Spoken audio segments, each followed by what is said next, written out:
I'm going to talk about the topics present in the book. The first topic I'm going to talk about is the Harlem Renaissance, okay? I think it's quite evident because the title of the book is Jazz. So the scenes are taking place in New York, in the North, which was the epicenter of the Harlem Renaissance.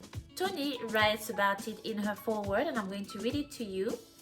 Before I start to read, if you don't know, the Harlem Renaissance is not only a cultural movement, this is also a social and intellectual movement that spanned over the 1920s in the United States, and the epicenter of the Harlem Renaissance was New York. That's why we call it the Harlem Renaissance. This is a reference to this very famous neighborhood in New York called Harlem. I'm going to read what Toni wrote in her preface about choosing jazz as a title and all these references to the Harlem Renaissance. She's saying that the Harlem Renaissance was the moment when African American art form defined, influenced, and reflected a nation's culture in so many ways.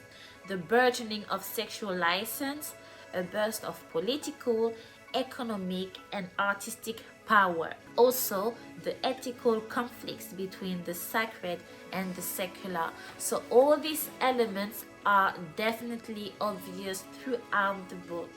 Another topic I'd like to explore and that I feel is linked to the book is the topic of motherhood. Violet doesn't have any children because Joe and herself simply decided they didn't want any children. But as time goes by and when Violet gets older, she feels more and more lonely. She feels like maybe if she had a child, life would have been better. She wouldn't feel so lonely. Maybe her mental health would be better. So she's starting to feel deep regrets. She's starting to feel guilty because although they don't have any kids, she suffered a lot of miscarriage, and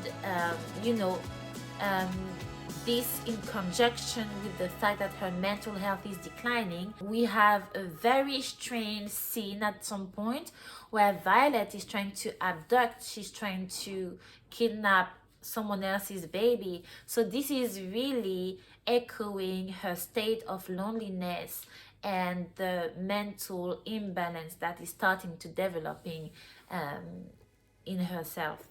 In the book, most of the mother figures are quite non-existent. I mean, there is not this idea of warm mothering in the book. But overall, I feel like in the book, the mother figures are quite poor because a lot of the characters are actually orphans. When you think about it, Dorcas is orphan, Joe is orphan. In some aspects, Violet is an orphan because her mother died when she was young and her dad is totally absent from her life.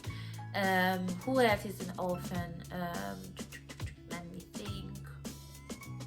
Yes, so you can see that parental figures are heavily absent. Felicia as well, which is Dorcas's best friend. I mean, she's not an orphan, but her parents don't live with her and she barely sees them, and it hurts her. So yeah, motherhood and parental figures are absent, and you can see the impact it has on each of these characters. I mean, maybe the true inspirational mother figure would be True Belle toward Violet, because she's not Violet's mother, she's her grandmother, but she made the effort to come back to the South and to look after her daughter's kid, her grandchildren. Because True Belle, she was born a slave, and after the emancipation, she became a free woman. She was living in the South. She moved north. Upon hearing about the death of her daughter, she moved back south to take care of her grandchildren. That was touching. Besides that, motherhood, mother figures, father figures are lacking. They are really they are absent in the novel, and you can definitely see the impact it has on the characters. Another topic that I feel is worth mentioning is the topic of friendship, because Dorcas and Phyllis is Dorcas's friend, so Dorcas and Phyllis were meant to be very, very good friends.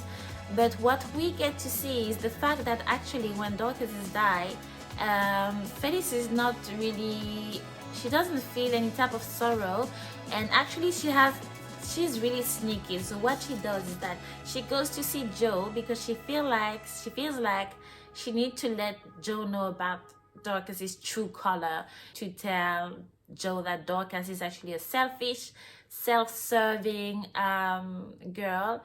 And yeah, it makes me question the authenticity of her relationship with Dorcas. At some point, Felicity was saying that Dorcas was a very good friend because they had a lot of good time together. But when Dorcas is died, her feelings are way more negative. So maybe all this negativity come actually from sorrow that she doesn't know how to express, because she's mad at Dorcas because Dorcas let herself die. She feels like Dorcas let herself die, and maybe she's feeling like, oh, Dorcas died, she decided to die and she left me all alone.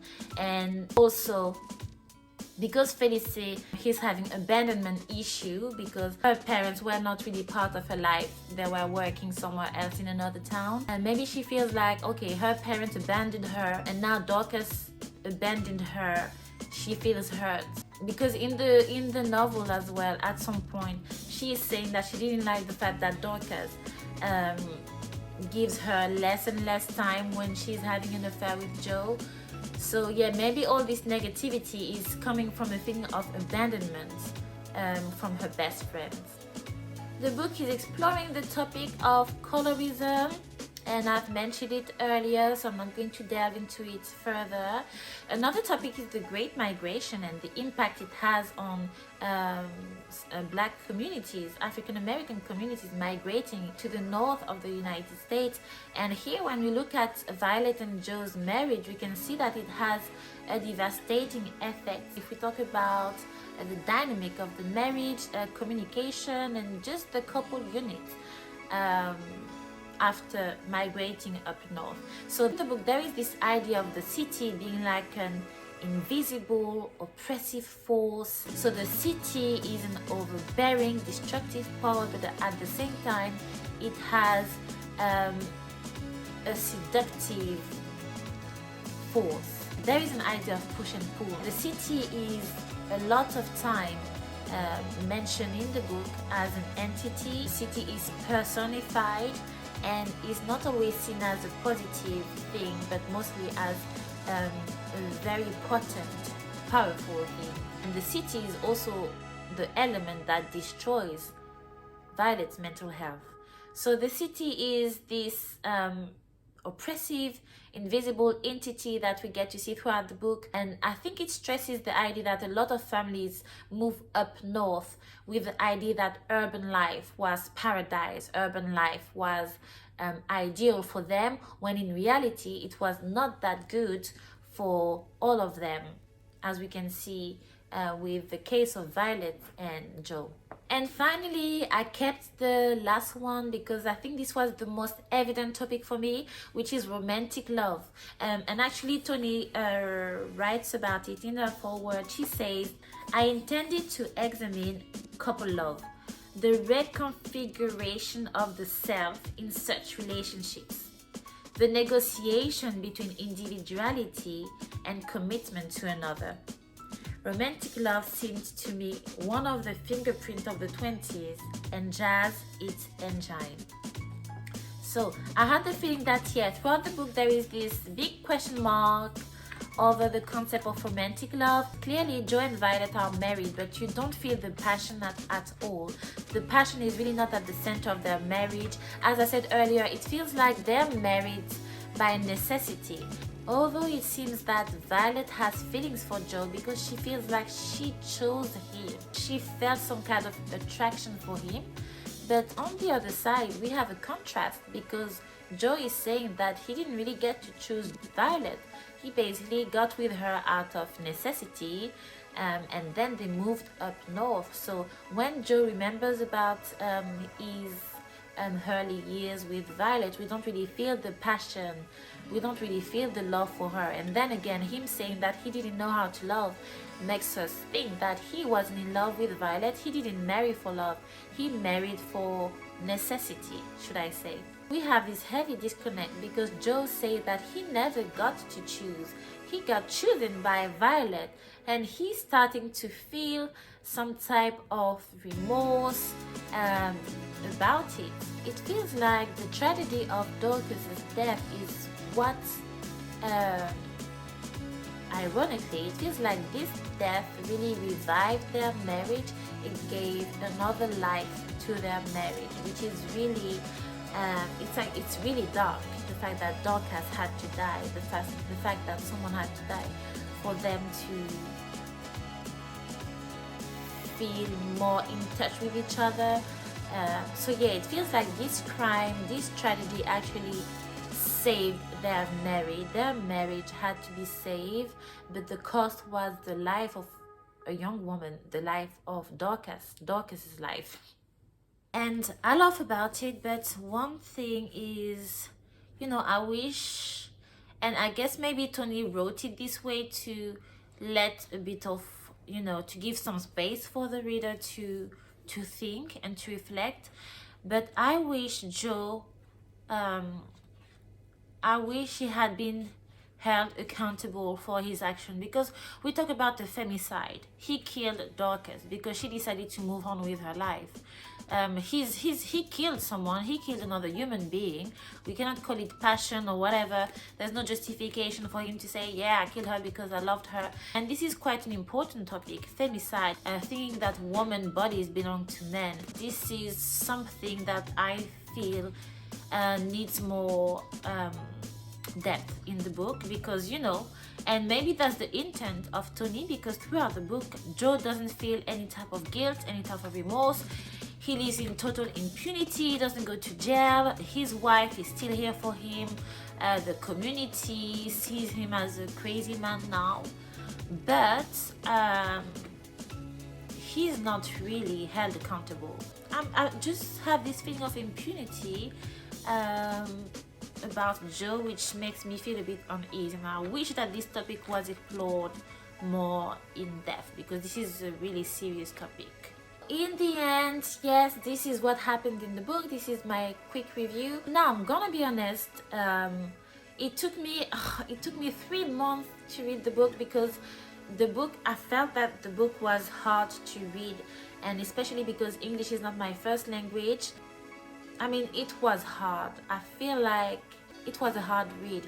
Now, looking at the title, I was expecting Toni to make a reference to jazz in her writing. I mean, in the sense that I was expecting a lot of fluid musicality in her writing, because it was so hard to read for me. I did struggle a lot with the structure of the narration, because narrators keep on changing in the book, and I also struggled with the writing techniques. I think with her writing techniques, she wanted to explore improvisation. I mean, jumping from one topic to another, jumping from one narrator to another, because, you know, for jazz musicians, this is what they do when they play jazz, when they do jazz music. You do have a lot of I mean, improvisation plays a huge part in jazz, and actually jazz techniques are, at the same time, there is a lot of freedom, but there is also a lot of technicality, which is not easy to understand for everybody. So here I got caught up. It was not easy for me to read. I mean, many times I wanted to give up, and I would say because also sometimes the plot was a bit too much. I mean, I feel like sometimes some details were not necessary, and because I was already struggling to read, I felt like I don't need these details. I need to focus on the plot. I'm already struggling to focus on the plot, so I don't really need to know what this boy, I don't remember his name, Gray was feeling about his father. I mean, some details I felt like I didn't really need to know. I could do without it. And yeah, I didn't really have any favorite character, and I didn't feel like this book has really touched me like other books I've read from Toni Morrison, like Shola, my favorite one, and Love. I mean, similarly, Love was a bit hard to read, but I felt really touched by the story of the character. I felt really touched by Heed the Night. But anyway, yes, so this book, I mean, jazz, I don't think I'm gonna read it again anytime soon. I didn't feel really touched by anything. But on a positive note, I'm glad because I've been learning a bit more about the Great Migration. It gave me another perspective on how the Great Migration has affected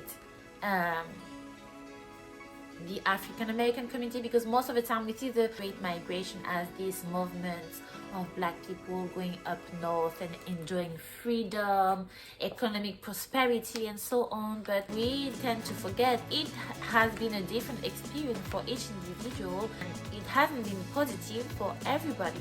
This book was a great reminder of this. Yeah, I guess another positive point is that, yeah, Toni is really skilled. I mean, she's a literary genius and you can see it in the book. But for me, it was hard to read. It was hard to fully enjoy. And also the fact that there is no standout character for me. The fact that I don't have a favorite character makes me feel a bit like, meh, you know. I don't like anyone from the book. So, yeah. So if you have read this book, Jazz from Toni Morrison, let me know in the comments, what did you think of it? Did you find it as difficult as I did, or was it just maybe because I'm not an English native speaker? I don't know. Let me know your thoughts. Who was your favorite character if you had one? And do you feel like Dorcas wanted to die? Do you feel like Joe could have done more to support Violet? Let me know your thoughts in the comments. But yeah, if you have read Jazz, please let me know your thoughts about it. What did you think about the book? Yeah, so that's it. That's my review for this book. Thank you for watching. I hope you've enjoyed it, and I'll see you later. I'll see you later for another book review. Take great care of you, and bye. See you later.